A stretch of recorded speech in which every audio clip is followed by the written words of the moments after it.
Welcome to the Redline Report, where we explore the most chilling and fascinating true crime stories in history. Today, we uncover the dark tale of two privileged young men who believed themselves above the law and committed a murder so shocking it shook 1920s Chicago. This is the story of Nathan Leopold, Richard Loeb, and their deadly quest for the perfect crime.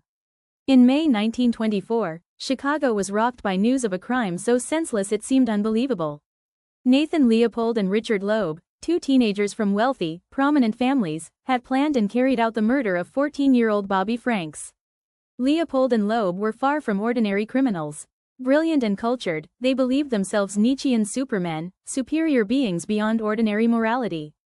Fueled by arrogance and a dangerous desire to prove their intellectual superiority, they set out to commit a flawless crime.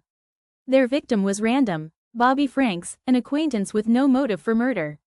On a spring day in May, they lured Bobby into their car. What followed was brutal. They bludgeoned him to death, disfigured his body with acid, and hid the corpse in a remote drainpipe, confident their plan was foolproof. But the perfect crime unraveled quickly. Investigators found a pair of unique eyeglasses near the scene, matched only to Leopold's rare prescription. This mistake led to their arrest, sparking a media frenzy. The trial was a spectacle.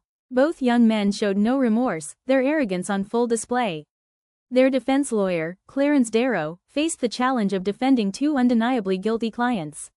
Darrow's closing argument became legendary. Rather than deny guilt, he pleaded for mercy, condemning the death penalty and humanizing Leopold and Loeb as misguided youths corrupted by arrogance. His 4-hour speech convinced the jury to spare their lives, sentencing them to life in prison plus 99 years. The verdict divided the nation, some saw justice, others leniency. The case sparked deep discussions among psychologists and the public. Were they evil incarnate, or products of their privileged upbringing and twisted ideologies? The crime challenged ideas about youth, morality, and justice, debates that continue today.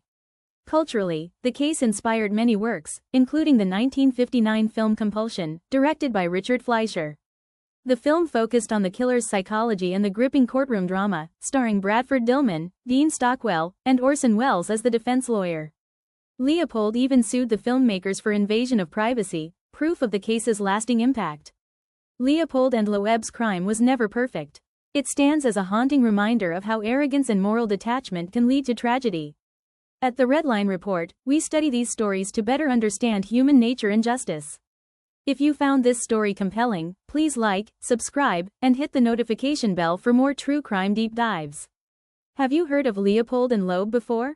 Share your thoughts below. Thanks for watching the Redline Report. Stay safe, and stay curious.